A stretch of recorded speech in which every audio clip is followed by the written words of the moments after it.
The Outsider podcast shares the opinions and analyses of Drew Landry. They are his thoughts, and his thoughts alone, and do not necessarily reflect every member of his audience or newsletter readers. Now, on with the show.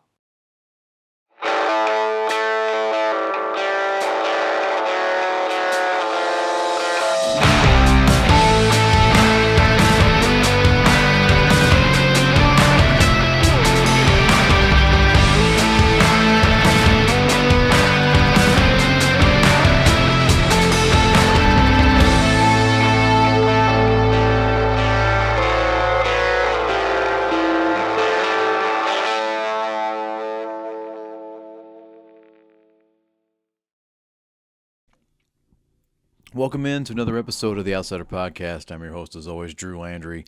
And before we get started with anything, you will notice that right here is the mascot. This is a very beautiful guest in Winnie, one of my wife's and I cats that we have in the home. And she just likes to make her presence known whenever she wants to make it known. There's not a whole lot I can really do.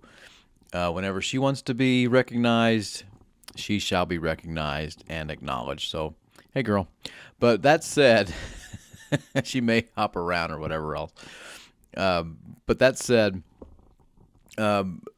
please subscribe to The Outsider on Substack, The Outsider newsletter on Substack, to The Outsider podcast on Spotify and on Apple iTunes.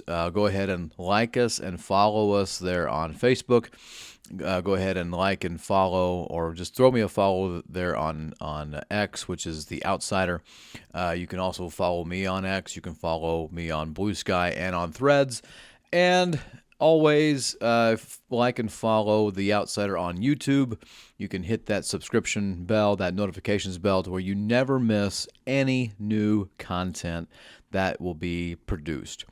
That said, in today's episode, I get into the special elections race that happened here in Texas, out in Tarrant County. And also, there's another... before I get into that, there's another cat behind me. He's, you may see him too. That's Moose. Moose is a big guy. But that said, get into the special election out there in Senate District 9 and talk about what that could possibly mean, what it may mean, what it probably won't mean. A lot of that, we'll dive into that. Get into the unprecedented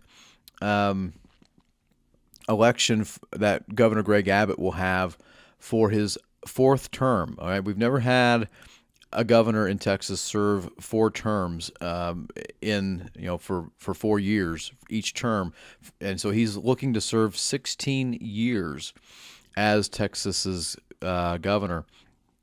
And talk about a really weird alliance that happened out of Harris County in Houston, where labor unions, which was at one time a big supporter of Democrats, decided to endorse Greg Abbott, and what that means for the race going forward, and what that means for the relationship that organized labor will have for Republicans and for Democrats. I touch upon the interesting controversy that led with the Tallarico campaign, and things that he said, things that were misinterpreted, things that it was taken, and what that means for the race, for U.S. Senate. And then I begin. We're going to start out here with this conversation about school choice, and you see how if for those who aren't watching the video, I use these air quotes because that's exactly what it is, folks. For those of you who know, and those who may not, I have a column that gets conversation that I write in for the Lubbock Avalanche Journal, and sometimes it appears in the Amarillo Globe News, and there's some things that I've written that have gone to the Dallas Morning News. And this has a lot to do with public education. and it has a lot to do with the conversation that's had surrounding public education and the ideas of alternatives. What I want to say about this is something that I've written for the last 4 or 5 years. I don't know if there's another topic, maybe Ken Paxton, but I don't know if there's any other topic that I've written more about than public education. This is a topic that I'm very passionate about. It's a topic that I arduously support and unequivocally support, and it always has my backing. But this whole conversation about school choice, folks, this is nothing new. Folks, we have been hearing about this whole school choice thing, right? This whole quote-unquote school choice for like 40 years, if not longer. I mean, Milton Friedman talked about vouchers in an essay he wrote in the 1950s, and that's where a lot of people have decided that that's where a lot of this derives. And it starts with that, and then it gets into this into the Reagan years, and the verbiage of it, the way that it's framed, is really key, because the way that it's framed is very clever. All right, it's not telling the truth, as rhetoric is not always meant to do that, but it's clever. And so when we talk about clever rhetoric, school choice falls right into that. So let's understand what the rhetoric is. The rhetoric means is that people are trapped, that families and students are all trapped in this terrible zip code system that dictates to what school to which you go. And there's no way to get out of it. You just have to go to that school. Whether it's a good school, whether it's a failing school, whether it's any of these schools, you have to go to that school. And the only way that can ever be resolved is if the government allows parents to choose which school best fits their child's needs. Maybe it's another public school, maybe it's a private school, maybe it's a private school that is religious based, maybe it's a school that's in a trade program or in a vocational program. Whatever that is, the parents will have the choice for their child. I'm just going to make mention of this. That choice already exists. And how do I know that those changes exist? I know those changes exist because they've always existed. I mean, that's just that sounds really redundant. I realize that, but when you understand that you've never been trapped, when you finally realize that you've always been able to choose what school that you wanted your child to attend, things get a lot easier. Now, I'm acutely aware of the debate that's been going on here, and I've been writing about this for some time. It's not anything new. But, the rhetoric here about how you're trapped and how the government needs to give you choices and so on and so on and so on. Let's understand, when they talk about the government wanting to give you choices, what they're really saying in code speak, all right, they're just being crafty about it here, is that they want the government to pay for it. I mean, if you choose to go to a private school, they want the government to take taxpayer money, give it to a family, and just say, "Go on, blessed little child. Go on, you make your own choices." And that's what and they're not school choice. Let's just be clear. I've argued that that's a really bad way to describe all this. They're school voucher systems. There's different programs within a school voucher system. That's all that it is. And those who argue, well, it's not a voucher, it's an actual thing, you're missing the point. And you've always missed the point because you like missing the point.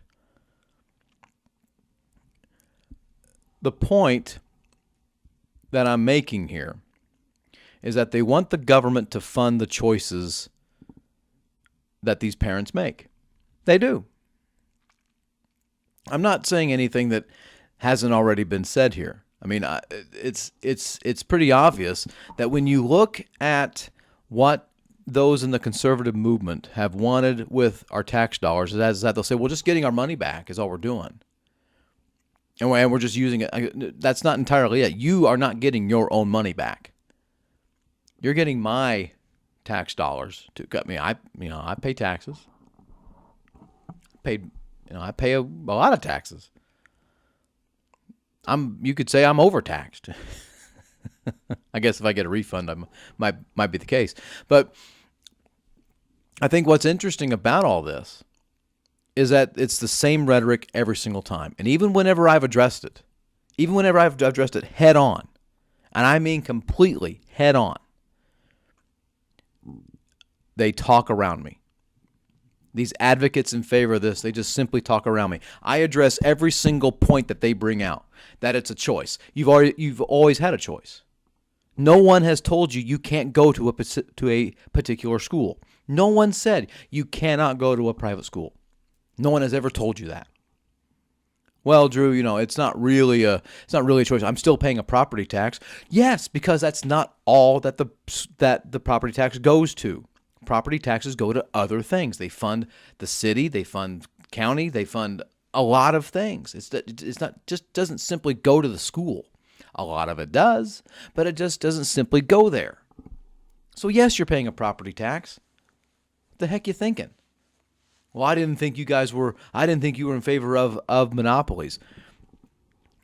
There isn't a monopoly. There isn't. Well, I still want a choice. You've always had a choice. You have actively chosen the public school route. Now, look, let's talk about quality of education. You do a Google search on this. You do any sort of search engine inquiry. I'm not paid by Google. You do any sort of search engine inquiry on this. You can even ask Copilot. You can ask ChatGPT. You can ask any AI, which should be used as a smart search anyway. You can ask it questions like, hey, what does the research say on school voucher programs versus public education?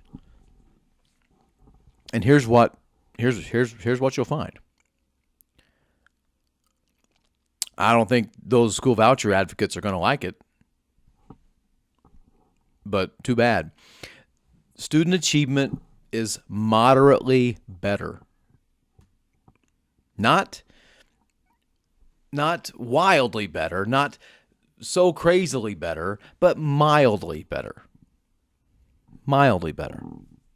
Moderately better. Modestly better than what's in a public school. And that, in that case, when it's moderately better, when it's at best modest, is when it's super exclusive. Is when you have very strong guardrails as to who can be in the voucher system. That's whenever you see a little bit better of student achievement on math and reading and science. Minimal. And yet you have these advocates who say you gotta fund it more. For what? For what purpose? Well, you gotta have choices. Malarkey. That's a bunch of malarkey. It always has been. So then you look at the quality of education. You can ask the ChatGPT this, any AI this. Based on the moderate and exclusive results that come from school voucher programs, is the quality of education better in private schools than in public schools? The answer to that question is no, it isn't. I'm actually telling you what to search. I'm having this debate. I'm giving you the debate right here. And the answer is a resounding no. It is not. There is no difference in quality of education. People think that, well, if it's a private school, well, it's private school. Private school. Private school. Therefore, it's going to have this intense curriculum, this very rigorous learning style. No, you might be in a building that was purchased by some company. There may be a school bus that's only going to go so far. All right. You might, yeah, sure, you'll have smaller classrooms, but because the student body will be pretty small. You know, wouldn't that, well, Drew, wouldn't that increase student achievement? It could. But are you going to get a qualified instructor? Are you going to get someone who understands how classroom management works? Are you going to get someone who is certified to teach and has gone through rigid certification processes? Not always. You get that in the public schools. And here's the great thing about school choice. And this is why the irony is so delicious. It's so delicious. Is that it's not the parents who choose. If a parent or parents choose to send their child to a private school, they want it to go to school A, they fill out an application. There is no open enrollment, not for a lot of these private schools. You have to apply. You have to be accepted. They can reject you. Where is the choice in that? I want them to know. I want these advocates to answer that. Where is the choice if you can be rejected? This isn't college. This isn't university level stuff. This is like primary education. This is secondary education. Where if you apply, you can be rejected for whatever reason possible. Whatever reason that they want to give, because it's a private school. It's a private school. I think what else you have to look at here is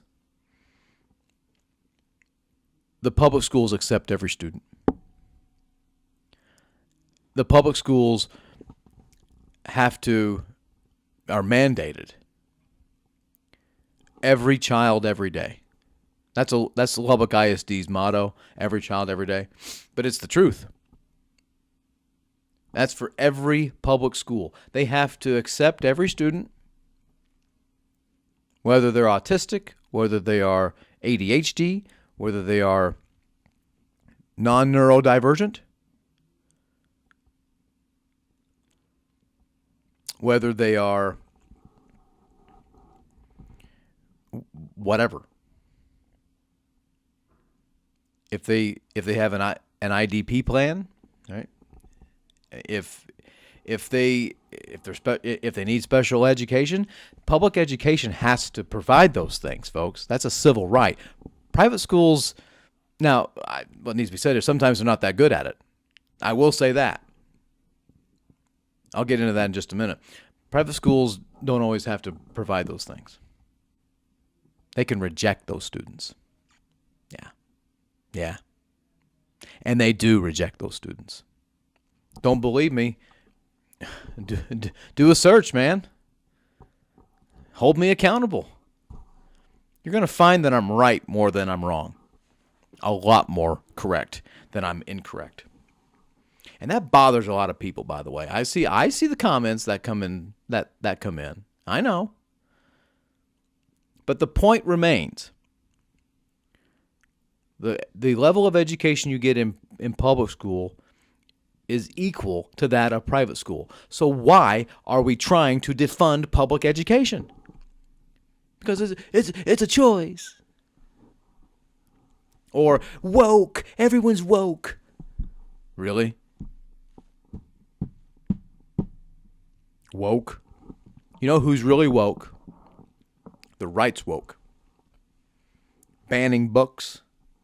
Yeah. I mean, having a complete overhaul of curriculum that's been there for such a long time that is essential for learning. You know, hot frickety frack if you have an imagination.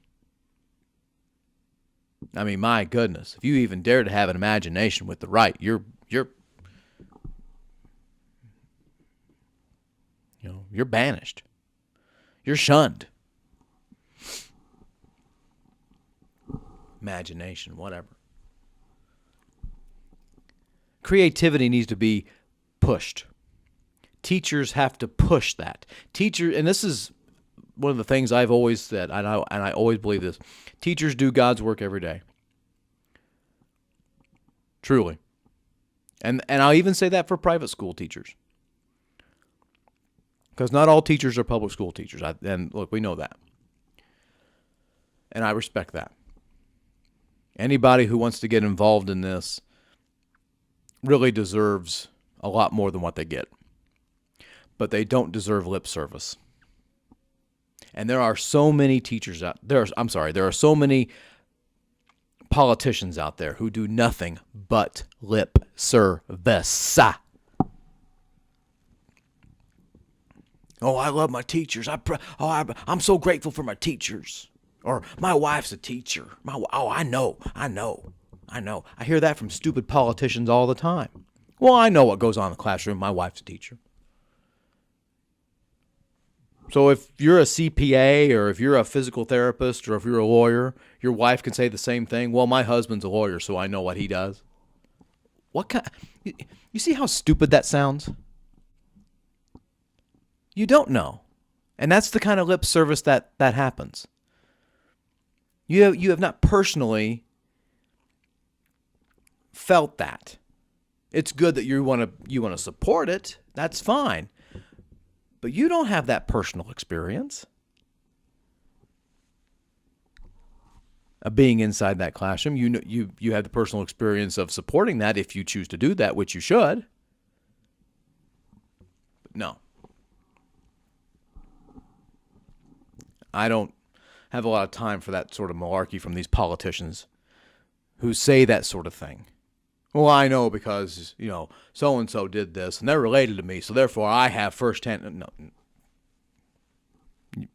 If you have a conversation with me and you start out with that, I've tuned you out. I don't even want to hear it. That's like me saying that my dad worked on the railroad, so therefore I know how the railroad works. I have no clue. No clue. So that's the kind of lip service that they get. But then they will praise teachers. Politicians will then praise their teachers, their former teachers. But at the same time, with the back of their hand, they'll say, well, they need to be held accountable. Oh, they need to, teach what's there and not indoctrinate. They need to educate, not indoctrinate. Blah, blah, blah, blah, blah. Whatever nursery rhyme that they come up with. I just want these politicians to know this. You would not be where you are without a teacher. You would not be there. You wouldn't know how to read. You wouldn't know how to write. You wouldn't know how to socialize. Whatever kind of skill that you have right now, you would not have that without a teacher. That is how important this profession, and yes, it is one, is. And yet you want to demonize them with your anti-woke crap, which is another way of being woke, by taking over their curriculum, not thinking that they're doing their job, not trusting the professional in the field, but you're going to believe an activist who goes around the country telling everybody how woke everyone is, except for him, even though he's, at one time was in the porn industry. This has been brought out, by the way. I'm not going to mention his name because he likes seeing his name. I mean, he's the most attention whore I've ever seen in my life. But let's be clear. You're going to listen to someone like that as opposed to people who have put their time in, who put the profession in, who put the practice in, who put the sweat and the tears and sometimes bleed. Yeah, that's a really smart thing to do.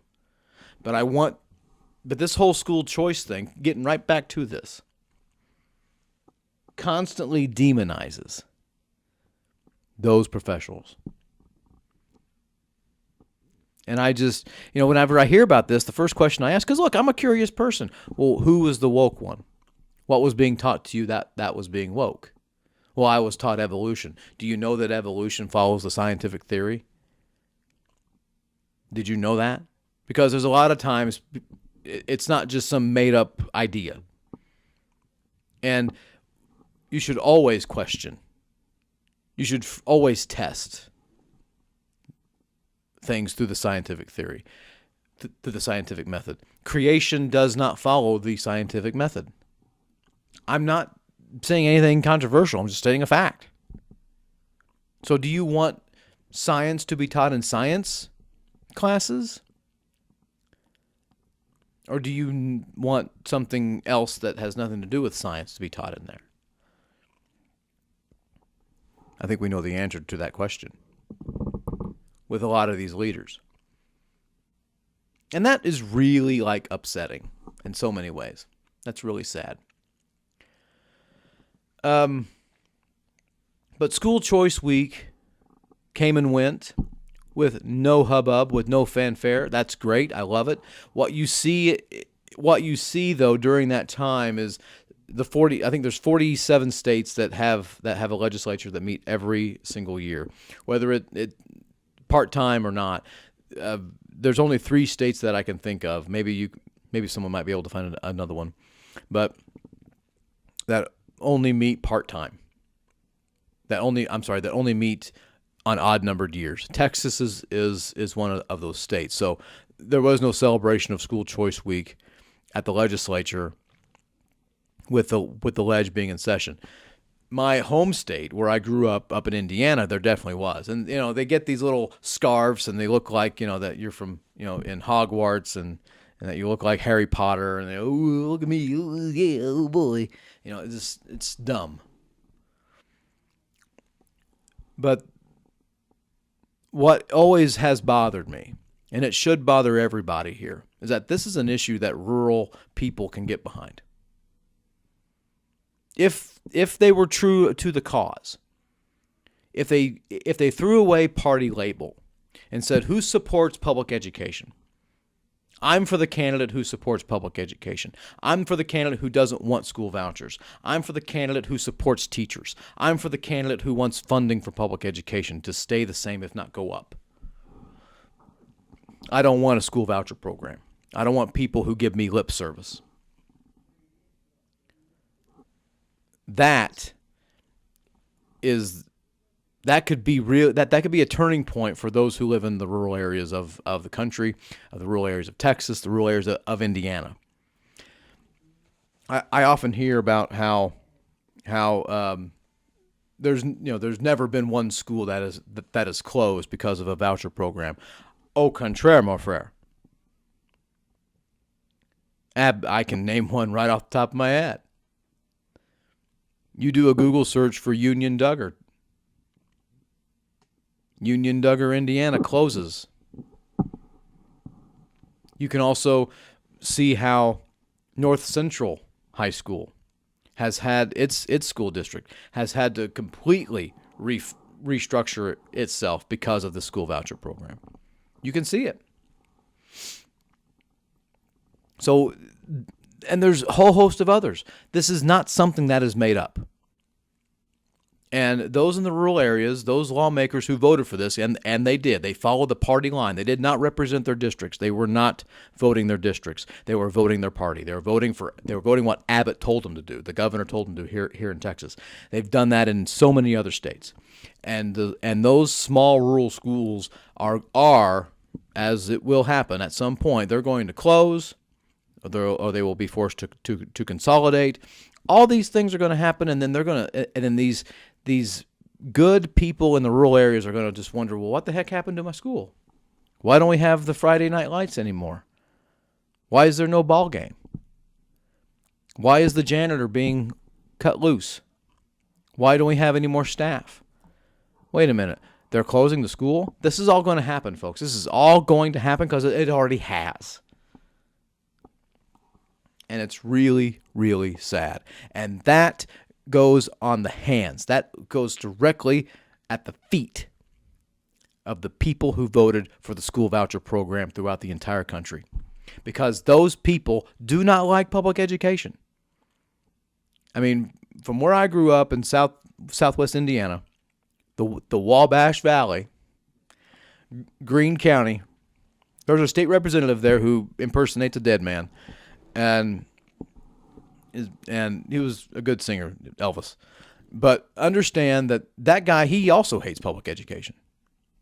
I know he does, and it's for a personal reason, and I know what that personal reason is.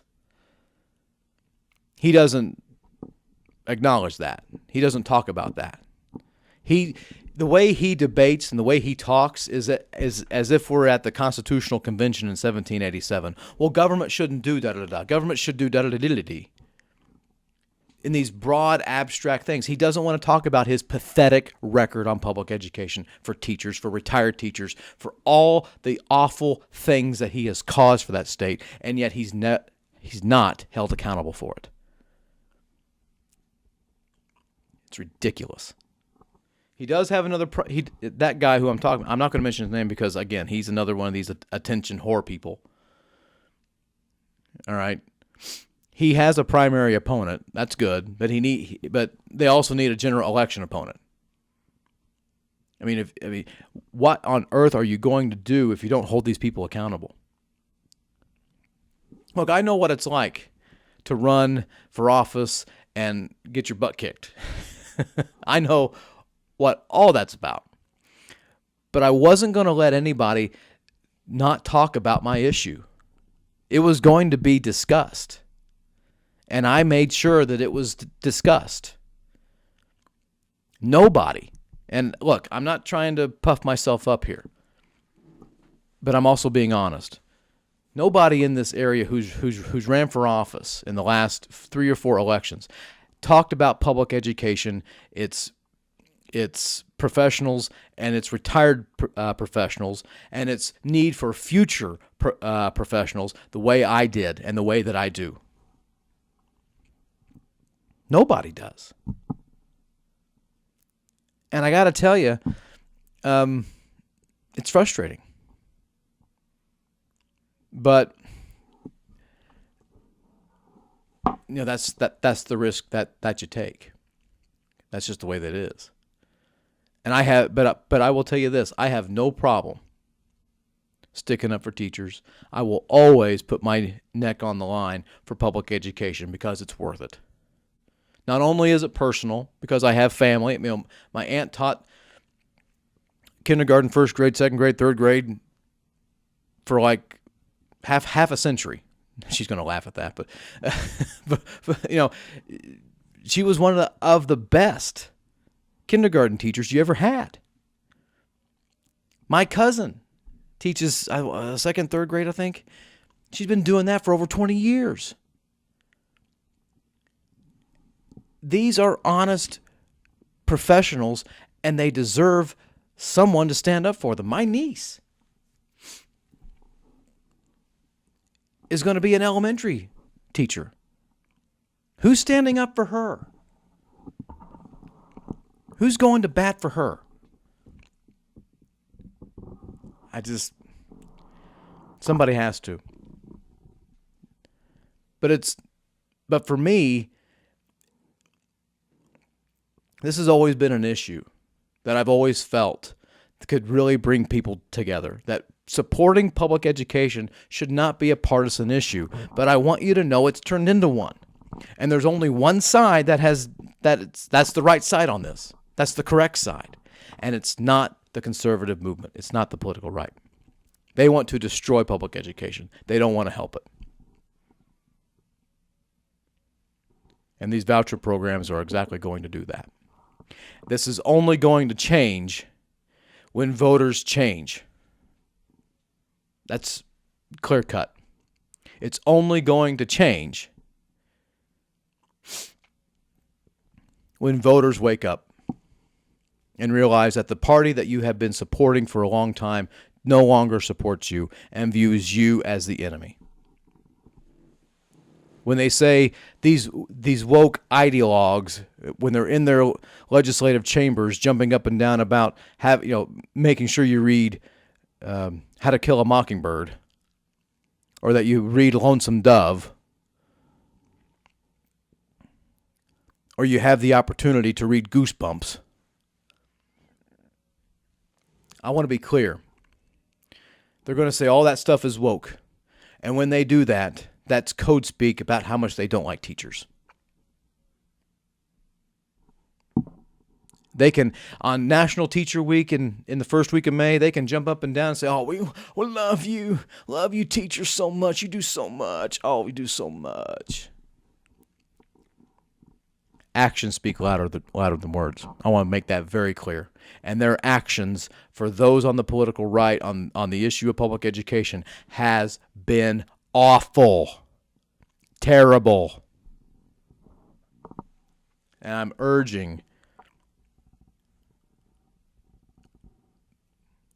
very much urging professionals to stop rewarding these terrible leaders. Stop voting for them. Well, what if no one is on there? And what if no one challenges them? Skip it.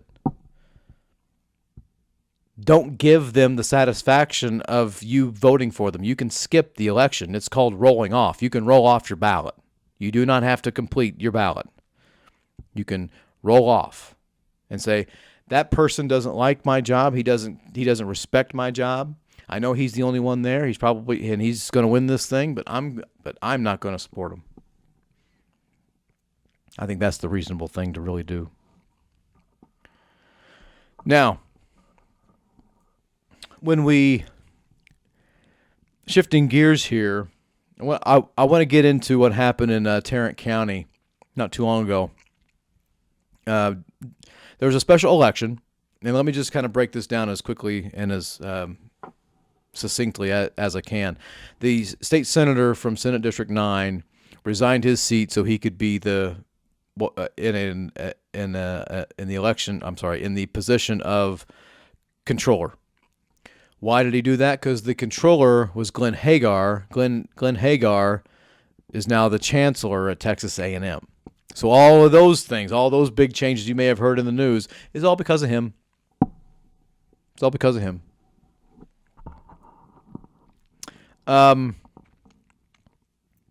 Now, there had to be a special election. The governor, and according to the Texas Constitution, the governor sets the date for all special elections. And, there was about maybe 118,000 people voted in that special election for Senate District. Let me see. I have that number here. I wrote it down. Yeah, 118,912 people voted in that November special election. There were 2 Republicans who ran, and there was 1 Democrat. The Republicans combined got 62,347 votes. The Democrat himself got 56,565. Now, the way this happens in Texas is, you don't have to, there's no primary for a special election. You can have 6 Democrats run for something. You can have 6 Republicans run. It doesn't matter. There's no limit on that. But there were 3 candidates, 2 Republicans and 1 Democrat. In order to win the special election, you have to get a majority of the vote. Here's how that went down. Let me see. The Democrat got 56,565. One of the Republicans who came in second place got 42,000 votes, a little more than that. And the other one, the other Republican got about 10,000 votes, 11,000 votes, something along those lines. And so the top 2, if there's no majority, the top 2 vote getters kind of go on to the next round. It's kind of a weird way of saying it, but they face each other and they challenge each other in a runoff. That runoff was held on January 31st. Again, the governor gets to set that. He could have waited until like May or until I don't know, September. But we in Texas we have a March primary, so I think he wanted to have that position sold so that people could file for the primary and so on and so on. So I get it. It's a bit of logistics there, so that people could know, who's running for what, and that's all fine and good. Now, in that runoff that happened on January 31st, 2026, 94,880 people voted in that election. 54,280 voted for the Democrat, 40,600 voted for the Republican.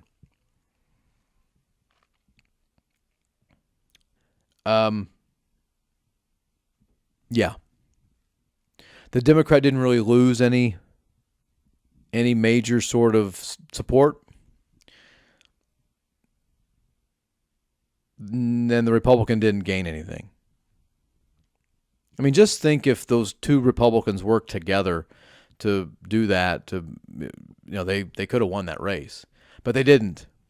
But I talk about this. I mentioned this on KACU on out of Abilene, Texas, on this show called the West Texas Dispatch, out of Abilene Christian University. That's what ACU means.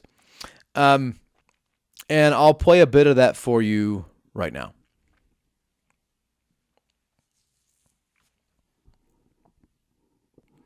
So there you had me, there I was talking about this race. And I think what's interesting about this is the question of whether or not it's a bellwether. I'm still, I'm not going to be able to really answer that until maybe late August, early September. Things can change, folks. And I said that in the interview. It's quite clear. Things can change. And there's nothing wrong with that. That's actually good when things change, because conditions may change. Maybe things get worse. Maybe things get better. But I'll tell you this. What happens in January doesn't always dictate what happens in November. That needs to be clear. I mean, here we are. I'm doing this in early February. And the election isn't for another 9 months. So, what can I tell you? I know there'll be an election day. People making a big deal about whether the president is going to accept those results, whether or not there'll be some massive investigation, because they're planning on this being, of the president having the midterm blues, not doing well, losing seats. I mean, the Republicans only have a 2-seat majority. I mean, they're going to have another special election for something here pretty soon. I mean, there's going to be one for Marjorie Taylor Greene's seat. There'll be another one for that gentleman who passed away out in California. He was another Republican. So I mean, they're only going to have maybe a 2 to 3 seat majority. And I don't care what the gerrymandering that was done. It's not going to be a wash. I mean, let's just be clear here. Things stay if they stay the way that they are now. That you have food insecurity with inflation prices. That you have these all in on tariffs. The attitude about ICE. All of these things can essentially, excuse me. All of these things can essentially overstep that particular gerrymandering that they did for that district. It won't matter. That's my point. And the Republicans have to defend a lot of seats. They have to have a net gain of 3. I don't think that's going to happen. Again, we're saying this in February. Again, we don't know. A better answer I can tell you is in late September, early October.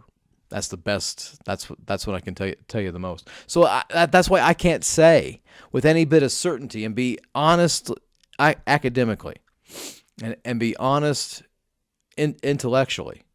I can't tell you if that's going to be a bellwether if what happened out in Tarrant County is a telltale sign for all that. Now, if that happened in August, okay, that would maybe. If that happened in mid-September, I'd say Republicans could very well be in some big trouble. But I do want to say this. Yes, the turnout matters and all that, but I don't ever want to discredit what a candidate is able to do. A lot of that has to do with right place, right time. And Taylor Remmett, who was the Democrat there, just simply, as I said in that interview, it sounds simple, but it's the truth. Just outworked her. He outworked his opponent. And all of that hard work came out to be beneficial and helped him flip that seat. That has caused eyebrows to be raised that maybe, that there should be some more investment in Texas and in these upcoming races. Okay. We'll see how that actually turns out. But I wanted to just say a quick word about that race because it is important, but it's not necessarily the end all be all where we are at this moment now. Now, where we are though is in a really weird time coming out of Harris County. For those who don't know, Harris County is where Houston is. And so with that, Houston's the largest city in Texas, fourth largest city in the United States. Make no mistake about it. And it's a hotbed for Democrats.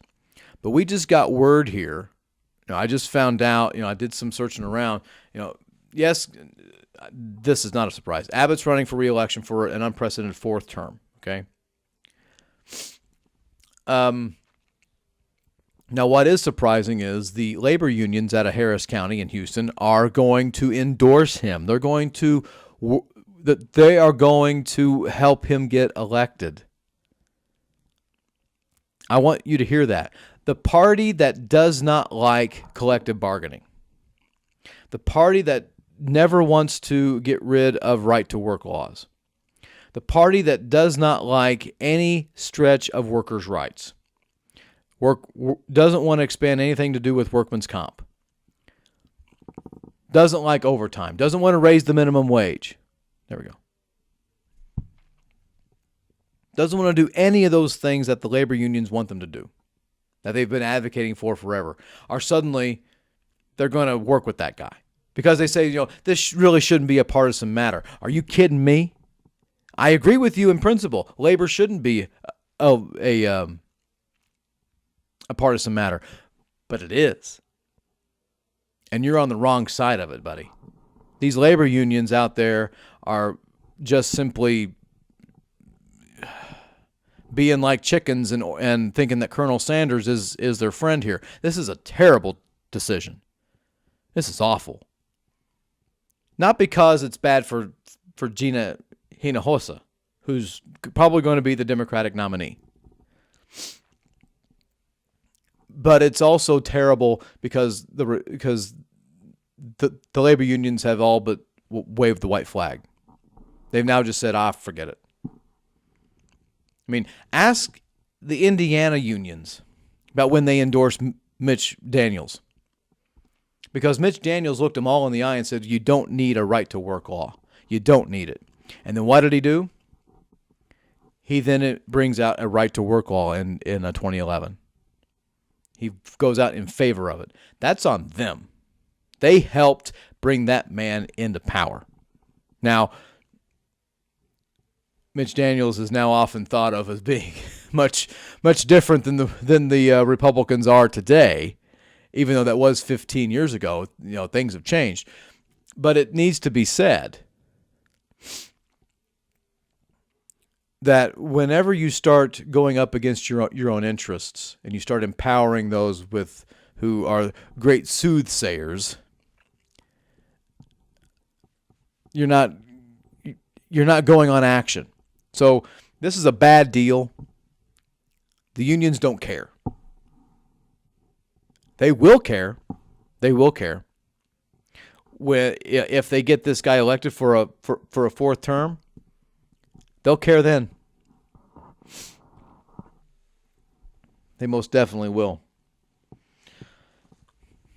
All right. Last thing I want to touch upon here. This has been a jam-packed episode. I spent most of it talking about school vouchers, and again, that's one thing I don't need any preparation. I can just talk to you about for. I could have got another 30 minutes on that. But I want to give a little bit of an input as to what's happened with this U.S. Senate race. So here's what happened. This is the most juvenile thing I've ever heard in my life. And I hear a lot of juvenile things because I've also followed the Texas legislature. That's pretty juvenile too. So here's what happened. Apparently, an influencer visited and had a private conversation with State Representative James Tallarico. James Tallarico is running for U.S. Senate, wanting to be the Democratic nominee for U.S. Senate. Feels that his race is that his campaign is the best one to defeat the Republican nominee, which will probably be Ken Paxton. I'm saying that in February. We'll see. They think that he can beat Ken Paxton. Okay. So this influencer, and I'm not going to say her name either, apparently had a private conversation with State Representative Tallarico, where they were talking about the campaign and talking about the election and all this, and I don't know how this came up. It's never explained how this came up. But Tallarico apparently told this influencer, this media personality, this TikToker, whatever the heck they're called on there, that he planned on running against a mediocre black man, meaning Colin Allred, as opposed to a dynamic, charismatic, intelligent black woman, meaning Congresswoman Jasmine Crockett. And she claims that she was uncomfortable by hearing that. This influencer is also of a color, by the way. She is uncomfortable hearing this, and she kind of laughed, but then she just spilled the beans. And former congressman, former Democratic nominee for Senate in 2024, Colin Allred, he gets his feelings hurt. And I don't blame him. I wouldn't want to be called mediocre either.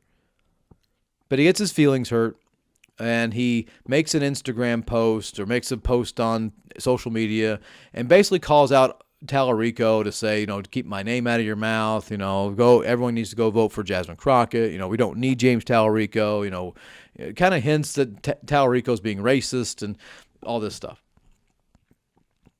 Tallarico makes a statement saying, look, I would never call anybody a mediocre black person or not that.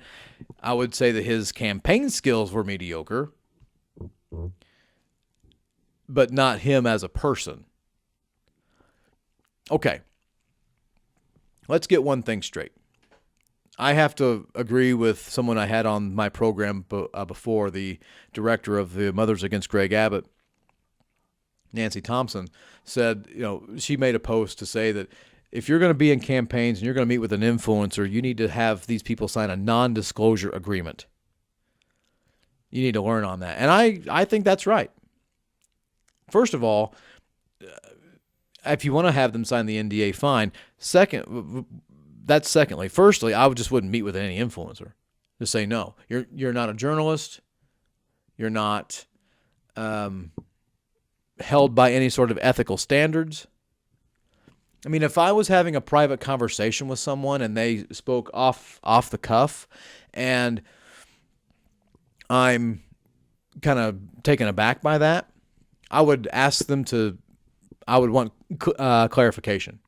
We are not told if this influencer asked for clarification. All we're told is that she laughed a little bit and nervously and suddenly decided to spill the beans.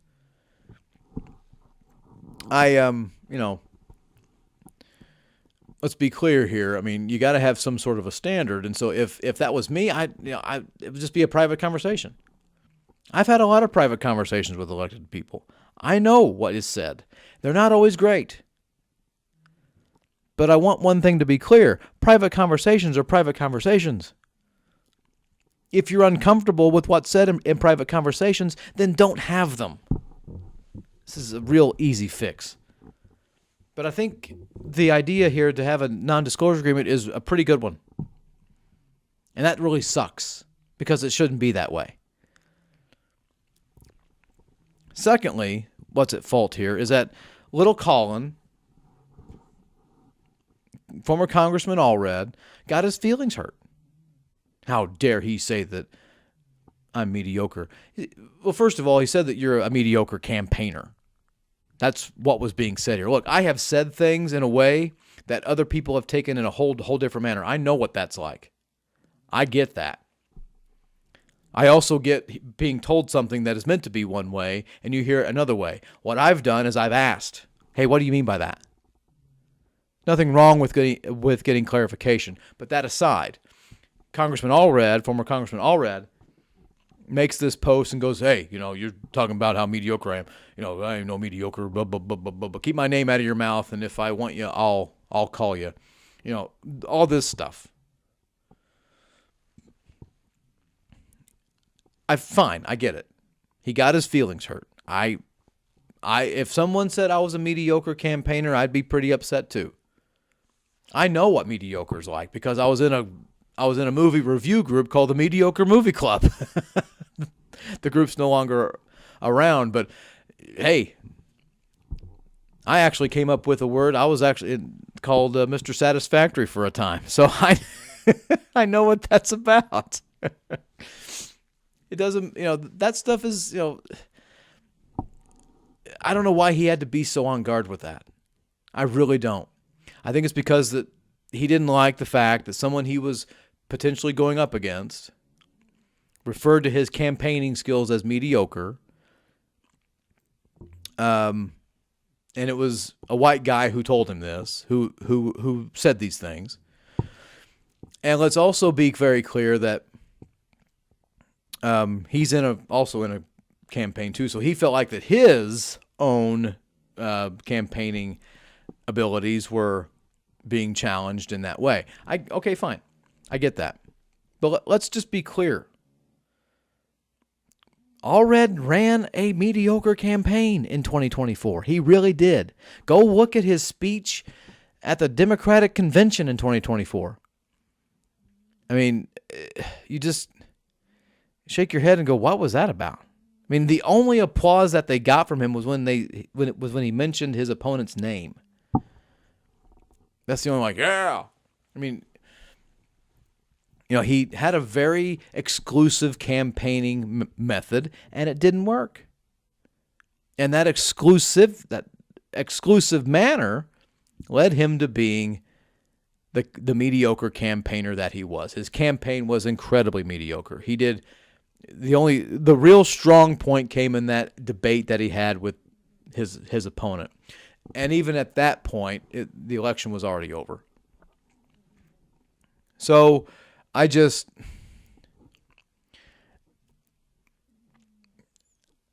what upsets me is that he felt like he had to get involved in this. Congressman, you got your own campaign to worry about. How about you focus on that? I think you probably should. I mean, he just had to get his feelings hurt. He had to make sure that he was known. I mean, he had a choice to make. He made it. Here's what else is the problem here, is the media. The media could have chosen not to report any of that. Who cares? Who cares what former senatorial candidate who lost by 8 or 9 points to one of the worst senators in the history of the U.S. Senate, who has the most punchable face in the U.S. Senate, who's only done 2 things while being in the U.S. Senate, and that's gain weight and grow a beard, who, when any time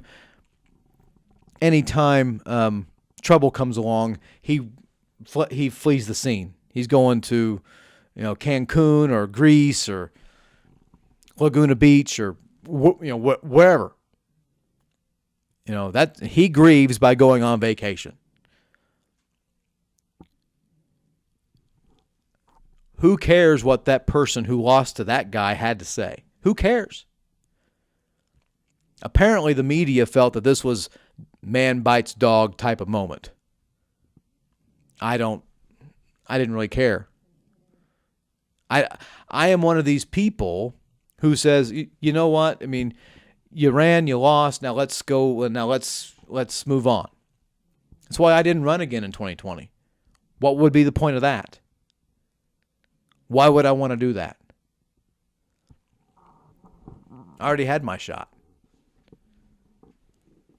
So let's understand here that there was a choice being made.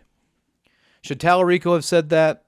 I don't know. Probably not. He probably shouldn't have said that. Should this person clarified what was meant? Yes. Should the influencer have realized that private conversations are meant to be private? Yes. Are people making more of an issue than what it really should be? Yes. But let's be very honest about this. It's only a thing because the former congressman who's running to be back in Congress cares about this. He was called mediocre in his campaigning skills. He didn't like it, so he whined about it. And now the media decided that this was a big story. Oh, big story. It's stupid. Democrats aren't getting along. That happens. That's a normal Thursday, folks. That's a normal Wednesday. And in Texas, they're the party out of power. So who cares if they're not getting along? Who gives a flying flip? Gossip columnists do. They got to give some sort of dirt. Got to get some sort of dirt to your dirt rag readers. It's stupid. Perpetuating the ongoing problem that Democrats can't get their stuff together. That no matter how competitive that a primary can be for the Democrats, they will find a way to make it nasty. And that's what's happened here. Then the media has perpetuated it. Now, I would also need to say this. This is also very stupid on every level. This isn't just middle school and high school. This is like so dumb on every level. That the Democratic Party chair of Texas, the National Democratic Party chair, you even got to bring in stupid Schumer to get everybody together, get them in a room, hug it out. You have a press conference afterwards. You say everything's fine. Whatever you all were saying earlier no longer exists. We're all fine. And then you just move on. But until that happens, the Democrats are pissing this away. Because there's a recent poll that has Wesley Hunt, congressman out of Houston, the Attorney General Ken Paxton, and sitting Senator John Cornyn in a very tight three-way race. And it's unclear if Cornyn is even going to be part of this runoff problem, this runoff race. It could very well be Ken Paxton and Wesley Hunt. I'm fairly certain Ken Paxton is going to be in this runoff. The question is, will John Cornyn? And the Democrats want Ken Paxton to be the nominee. And when you're doing stupid stuff like this, when you're bumbling around and you can't find your keys to the Wagoneer, this is what you get. This is so dumb. This is so stupid. Let me tell you how I really feel. All right, folks. Well, that's all for me today. I appreciate you being part of this community. Appreciate you. Please, again, go like me on Facebook. Go like the Outsider podcast and newsletter on Facebook. Go follow it on Facebook. Go like and follow. Well, follow on X. You can follow me on Threads. You can follow me on Blue Sky. You can follow me on X2. And also go subscribe to the Outsider Podcast on Spotify, Apple Podcasts, and also on YouTube. And when you do that on YouTube, hit that notifications bell so that you never miss new content. Folks, thank you so much for joining me, and have a good rest of your night. And have a good rest of your week.